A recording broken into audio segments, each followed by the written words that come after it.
couple of people have actually sent me messages like, do I have another shirt? I don't think you realize one of the things you do is when you make a shirt, you want samples of the shirt. So I actually tried 3 different online places and I got samples from all 3. So I had 3 of these. And then after that, I bought some shirts for friends and stuff because that's fun. And then they didn't send them to me in time. And the online shirt companies are actually pretty generous. If you say like there's a problem with my order, they just resend you the order. And then both orders showed up like 2 days apart. So one had just gotten essentially lost in the mail for a while. And then the other one showed up. And then I ended up with like essentially 6 copies of the same shirt. So like what I wanted like was like t-shirt quality and like from my image, where did it actually end up on the shirt? Because I wanted it up high above nipple was really the goal. And I actually think this one's too low. Maybe up here. I'm looking at myself as a problem. Up here is where I actually wanted it. So this one's too low and I had to adjust my graphic for that. You don't care about that. This is a CMcB. Ugh.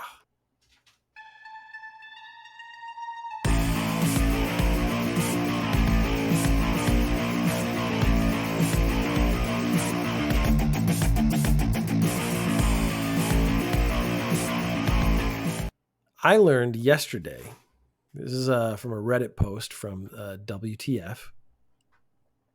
I learned yesterday about Necropants.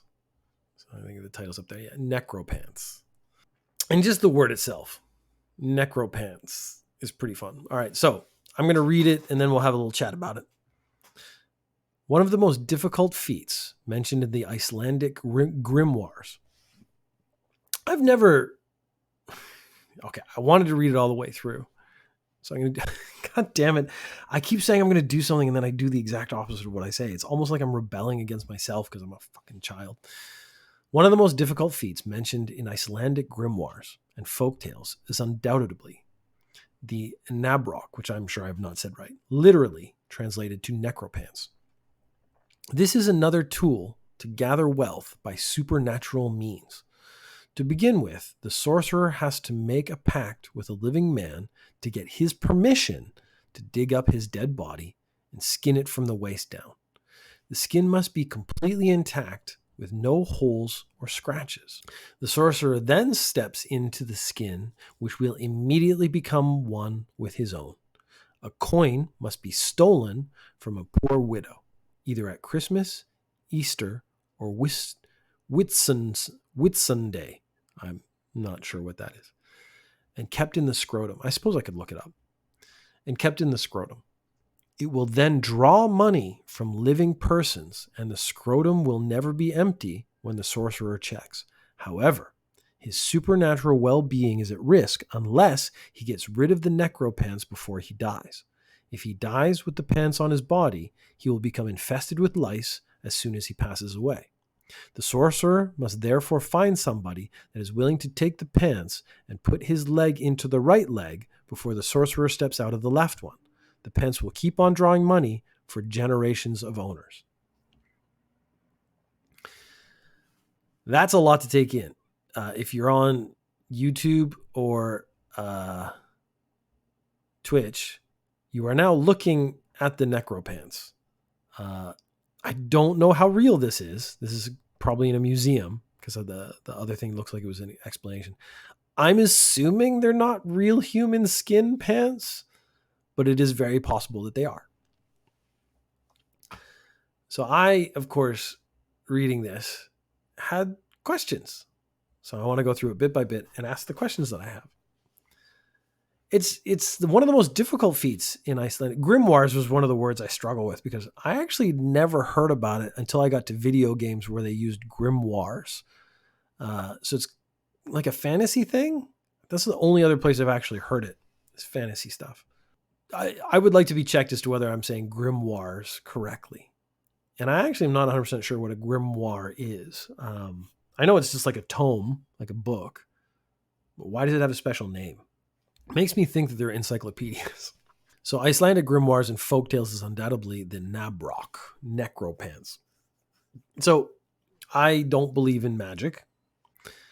I get all these stories, but magic and stuff has to come from somewhere.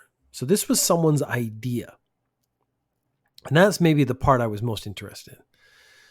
There's lots of magic stories about getting rich. So how to steal money. So like the most famous one in Western mythology is turning lead into gold. It's actually why, I forget his name. The bad guy in the Smurfs. It starts with a G. I can remember the cat's name. The cat's name is Azrael.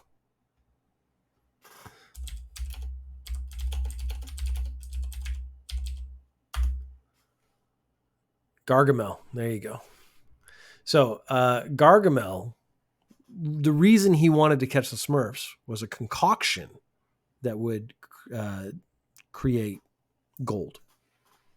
So there you go. He actually wanted to like grind them up into dust, and Smurfs were really useful for magic.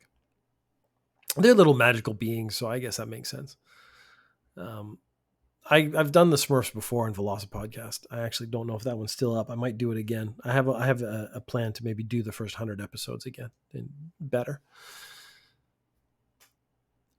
But there's lots of stories and spells and stuff about trying to get rich, and most of them are pretty simple. It's like alchemy and stuff. Like we're gonna transmogrify metal A into metal B, or we're gonna do this, and just gold will come out of nowhere. And then the goose that lays the golden egg. Those all work.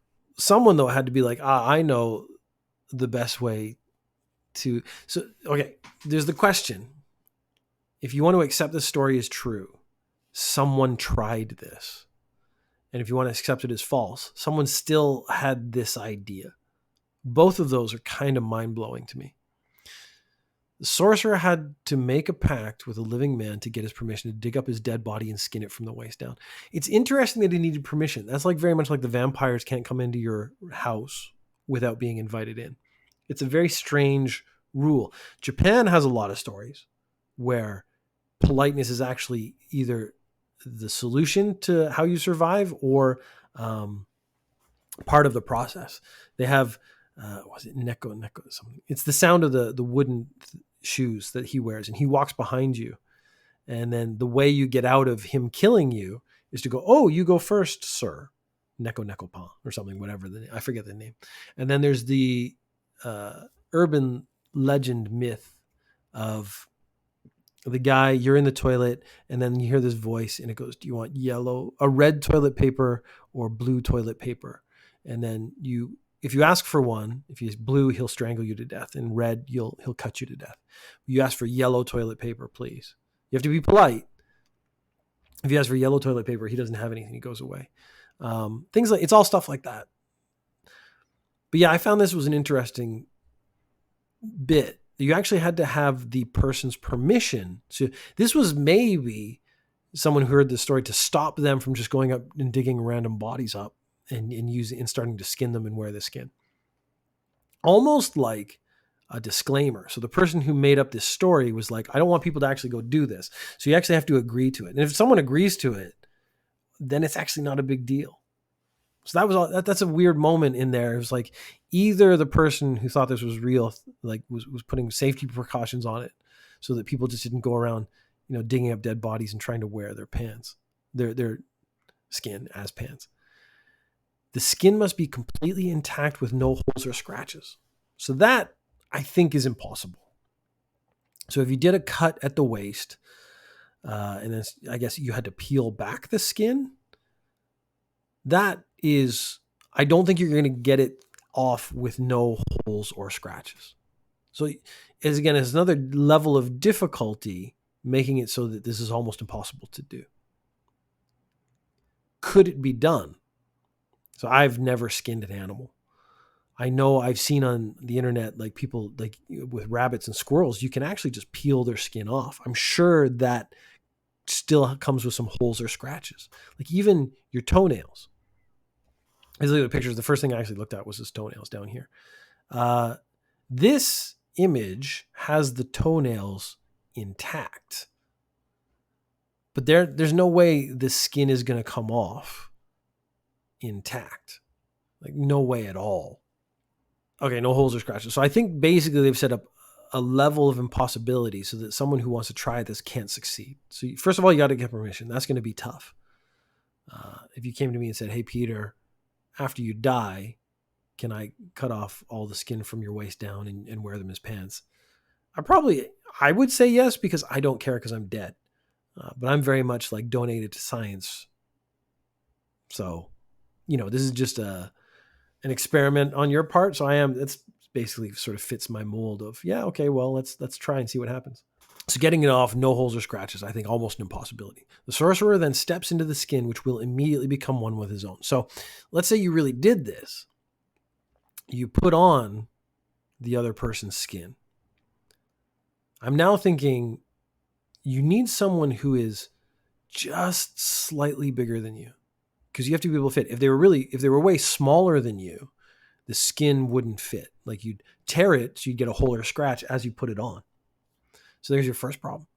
If the person was significantly larger than you, this implies that it would just shrink to you. But again, real life, that's not going to happen. You're going to need a belt. Do you need a skin? I guess my belt is leather. That's actually a skin belt already. But there's no loops on the waist to feed a belt through. So that's problematic. We don't have the steps of these instructions in order. It says a coin must be stolen from a poor widow, either at Christmas, Easter, or Whitsunday, and kept in the scrotum. Are you allowed to steal the coin pre-pant preparation? Or do you have to steal the coin after you put the skin pants on? Keeping it in the scrotum, I assume, you go in through the space between your body and the pants, and you put it in the scrotum of the pants. I'm okay with that. Particularly mean that they made it a poor widow. So you have to find a widow. I don't know what statistics are like in different countries, but have not met that many widows.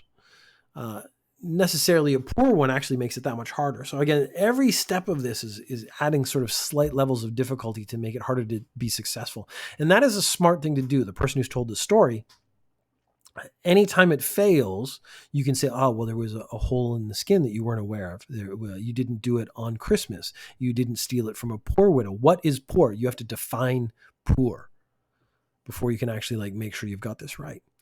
Is Christmas only Christmas Day, or is it the evening before? Is it start at midnight? Does it end at midnight? There's a lot of questions that actually we would need more details on this to really be able to make successful necropants.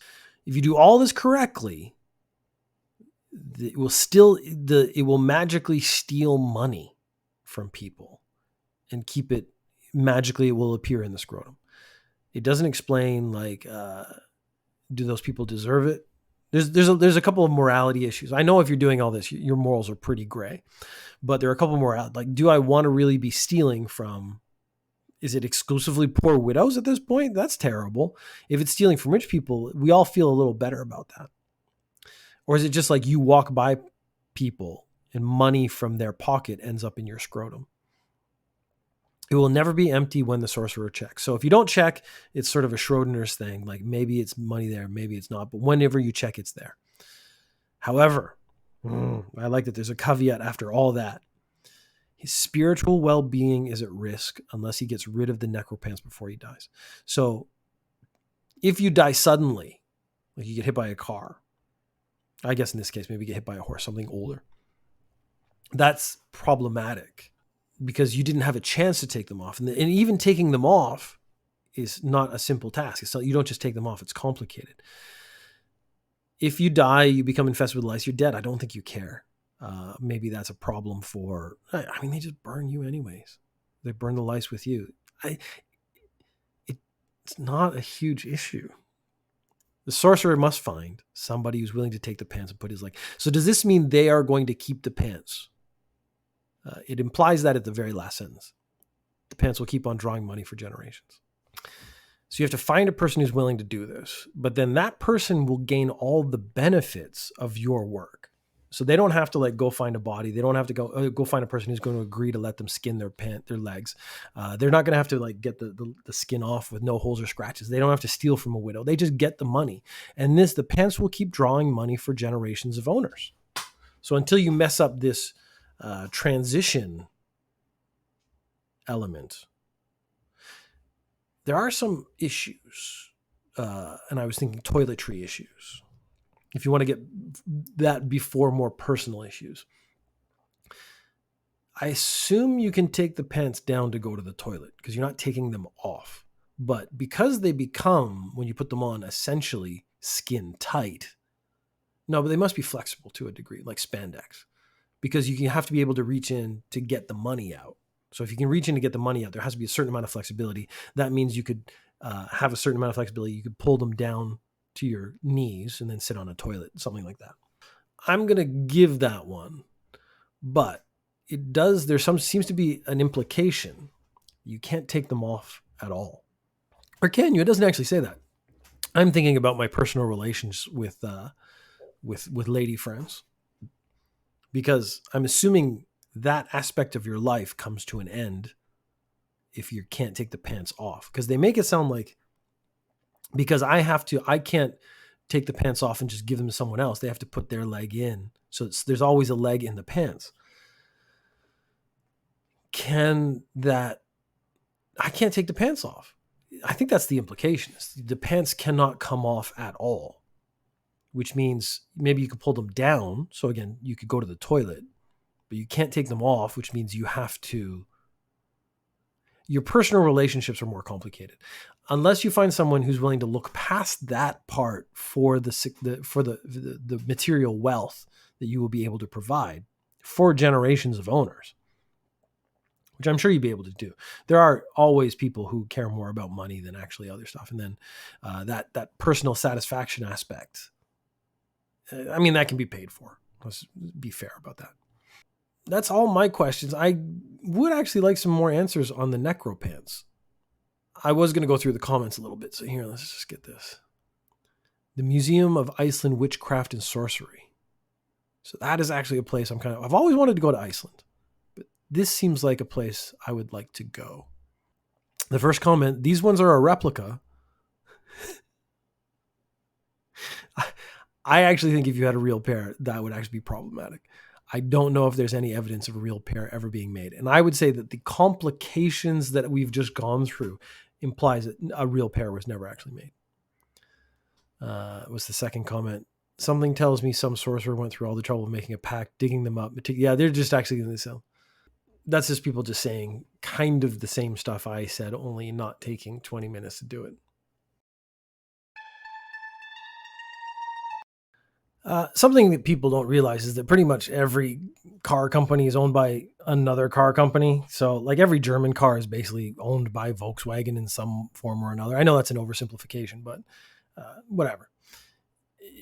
All these companies, they're being forced to go into electric cars because there's a lot of countries saying that in their country, China is one of them, and that's one of the big, a billion people are buying cars there.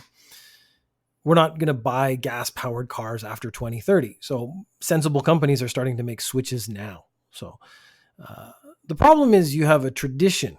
The people who are into cars, they're a certain type of people, and they're not what you'd call environmentally friendly people. I'm not saying they hate the environment, but, they think burning petrol for a car is fine if you can go really fast.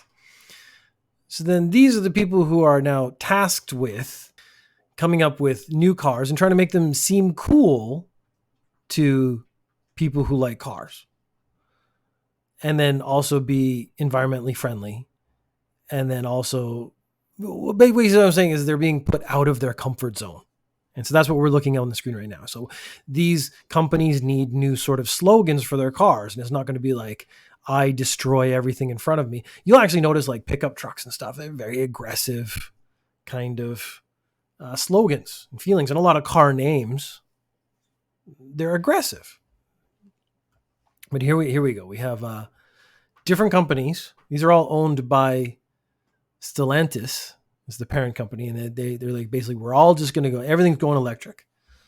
So one of the interesting ones was Ram was on that. I didn't know it was owned. I thought, for some reason, I just thought that was an American company still, but it's not. So Abarth.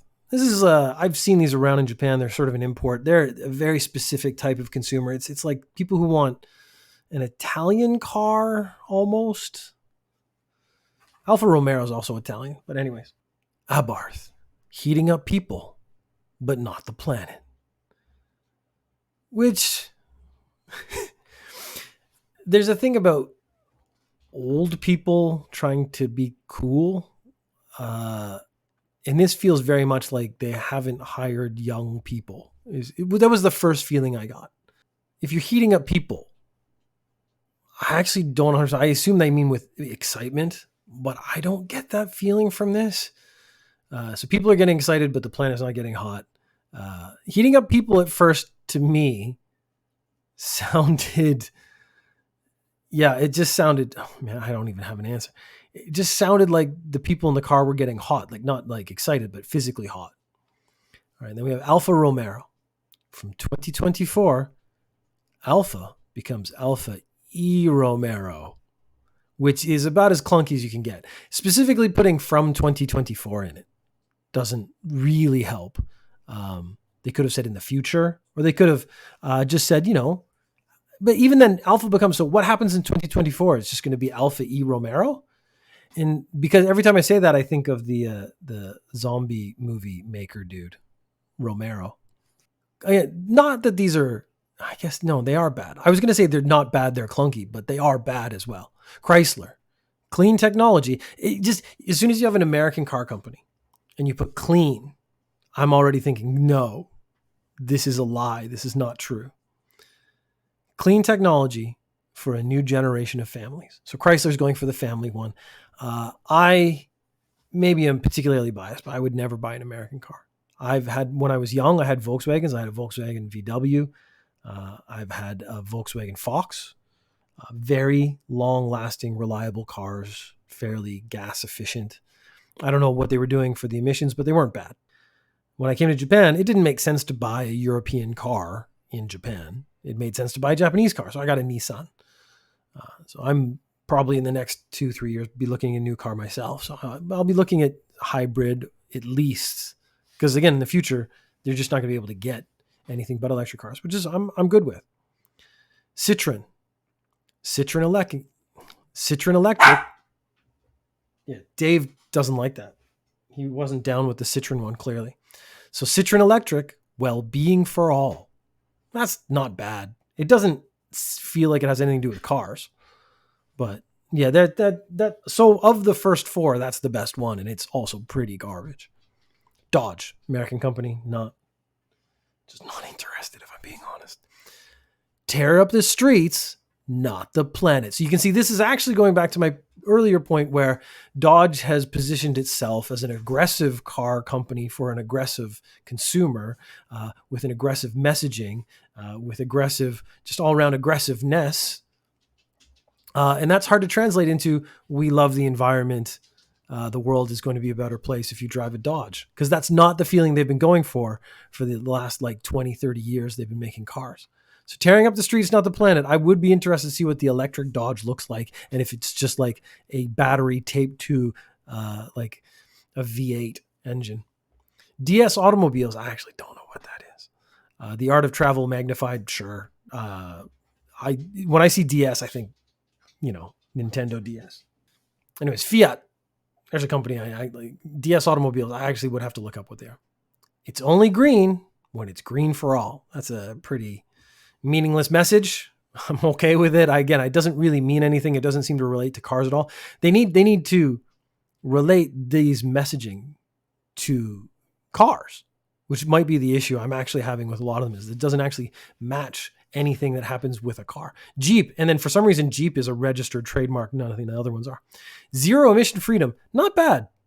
The freedom matches the Jeep messaging that I can remember. Like the whole point is like, you're driving up in the mountains. It'll be interesting to see if a Jeep, because again, they're selling this idea that you get away from it all to places that don't have charging, what they do. Lancia, it's a company I know only because they do rally driving. The most elegant way to protect the planet. Sure. I've never seen a Lancia road car. I don't know how elegant they are. I've only ever seen Lancia in primarily rally video games. So I don't know how elegant those cars are. Now I'm vaguely interested in looking up a Lancia. So let's look up just a 2021 and see what we get. Bing. Why are you doing Bing? What was it? Elegant? Are these elegant? I mean, that looks like it came out of a capsule machine. That doesn't really look elegant to me. There you go. Oh, so of course, the one I clicked that looks elegant, Maserati, next one on the list. So the most elegant way to protect the planet, I think that would be Maserati. But Maserati, the best in performance luxury, electrified. There you go. Maserati, obviously one of the more high-end cars on the list. They've chosen a better marketing team, or they have better marketers, because just saying performance luxury, that is what they're selling. Electrified sort of gets that feeling across. I'm pretty sure that. Vauxhall, Opel, green is the new cool. As soon as you say that, it's not cool. Like, you've actually just ruined how cool green could be by saying it's the new cool. Peugeot, turning sustainable mobility into quality time, which actually fits for Peugeot. I mean, a boring car, a boring place to be. I know people who buy them love them. I've never seen the appeal. Quality time. Yeah, I guess if you're into it, it's fine. I don't care about Peugeot. Ram. So again, another strong, tough American brand. Built to serve a sustainable planet. I guarantee their target demographic does not agree with that. Just by the word sustainable being sort of a left-leaning ideology. And they're going to hate this. They're actually going to hate that they have to buy an electric car sooner or later. And these companies, not even going to be the government in America, because it's all in Europe and China and Asia. They're all going to electric. You're not going to get a choice, because it's not going to be worth making a gas car for the American market if you're making electric cars for the rest of the planet. You just change over your factories, you make your cars, and you ship them out. If people in America don't buy them, it's not going to matter soon. So they're actually going to have no choice. And the last one's just commercial vehicles. Obviously, again, a brand, not really a brand in itself. The global leader in e-commerce vehicles, e-commercial vehicles, whatever, that's fine. There was a comments down here on the side. Nathan Howe, come on, surely Peugeot could have been subtly changed to the Li-Ion goes from strength to strength. That's very good. As Cami says right afterwards, they should hire you. You're clearly better at it. Now, you only did one, but it was a good one. And then this one, Minomine, so it's a palindrome. I much prefer Peugeot's motion and emotion. That's pretty good as well. So we have better ones in the comments than the actual ones they've presented on their website here. This is going to be an interesting change in the advertising landscape, because you have traditional markets, and those markets are going to be pushed out because of just the necessity for sustainability is going to become important in the future. It's going to become something that you have to do whether you like it or not. And they have to try to make it seem appealing and cool. And they don't know how, because most of these companies, or most people in these companies, probably been against this from the beginning, because they want to keep their gas powered cars. It will be interesting to see more marketing campaigns struggle painfully with the idea of a sustainable future, because turning around and saying it's the new cool, that actually makes it not cool. And that makes me not want to buy your car. The only one on there I liked was Maserati, of course, the most expensive one, the car I'll never be able to afford myself. The best in performance luxury, electrified. Because it is marketing. I can accept it's cheesy, but at least it's cheesy and appropriate to what they're talking about.